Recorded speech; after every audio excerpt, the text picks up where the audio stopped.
Doctors को इस operation के लिए टाइम खींचना था और वहाँ 2 पुलिस ऑफिसर वेंटिलेशन से रॉयलमेंट के अंदर घुसने की कोशिश में थे। प्लान के मुताबिक उन्हें हॉस्टेजेस में घुल मिल जाना था। उन्होंने वही कपड़े और मास्क पहने थे।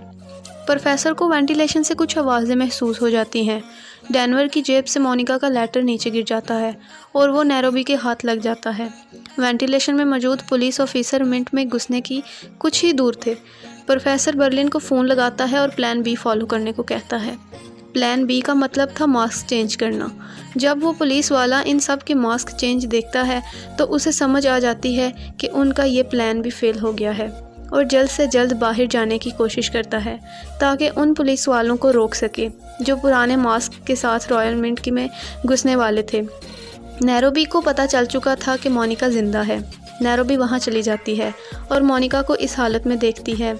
एंजल वहाँ से निकलते ही मिशन अबॉर्ट करने का कहता है। रकेल मिशन अबॉर्ट करवा देती है और यहाँ फिर प्रोफेसर की एक बार जीत हो जाती है।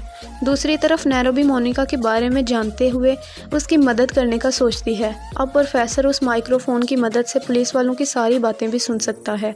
रकेल सारे एविडेंस को दोबारा चेक करने का आर्डर देती है। दूसरी तरफ रियो और बाकी सब टीवी न्यूज़ देख रहे होते हैं। ये टीवी उन्होंने प्रोफेसर से बात करने के लिए इमरजेंसी के लिए रखा था। न्यूज़ में दिखाया जाता है कि रियो के माँ बाप का इंटरव्यू लिया जाता है और वो रियो से बहुत नाराज़ होते हैं। रियो ये देखकर बहुत परेशान हो जाता है। दूसरी तरफ एंजल रकेल को फ़ोन करता है और उसे पूछता है कि कैफेटेरिया वाला बंदा कौन है। वो प्रोफेसर माइक्रोफोन की मदद से सारी बातें सुन सकता है। रकेल एंजल से कहती है हाँ वो उसका बॉयफ्रेंड है। एंजल रकेल को पसंद करता है और उससे लड़ना शुरू कर देता है। रकेल की माँ उसकी बातें सुन लेती है, उसे कोई रिलेशन बनाने का कहती है उस बार वाले लड़के से।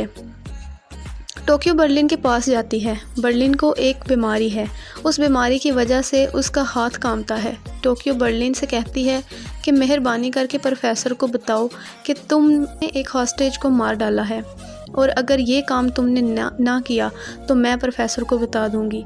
टोक्यो बर्लिन को फ़ोन देती है। बर्लिन प्रोफेसर को कॉल करता है और उसे बता देता है कि मैंने एक हॉस्टेज को मार दिया और प्लान का सबसे पहला रूल तोड़ दिया है।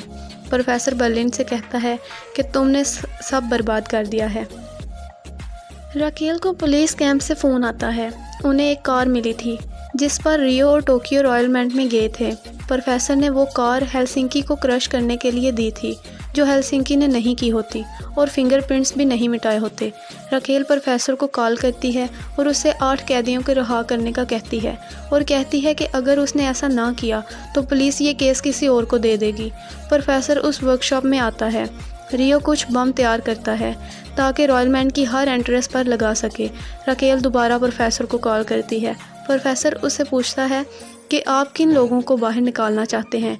कर्नल रकेल को एल्सन को बाहर निकलवाने का कहता है। रकेल ऐसा ही करती है।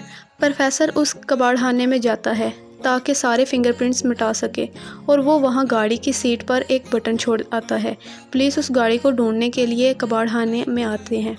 प्रोफेसर भी वहीं होता है और एक जगह छुपकर अपना हुलिया बिगाड़ कर वहाँ से निकल जाता है। ऐसा लग रहा था कि ये खेल रकेल ही जीतेगी, लेकिन प्रोफेसर वहाँ अपना हुक्म का इक्का फेंक देता है जिसको उसने इमरजेंसी के लिए बचा कर रखा था। वो रकेल की ये बात मीडिया तक पहुँचा देता है कि पुलिस वालों ने वहाँ औरतों की और बच्चों की जगह सिर्फ एल्सन पार्कर को चुना है। ये बात पुलिस की धज्जियाँ उड़ाने के लिए काफ़ी थी। पुलिस को पता चल जाता है कि यहाँ अभी कोई आया था जिसने फिंगरप्रिंट्स मिटाने की कोशिश की। रकेल उस आदमी को पकड़ने का कहती है लेकिन तब तक प्रोफेसर वहाँ से जा चुका होता है।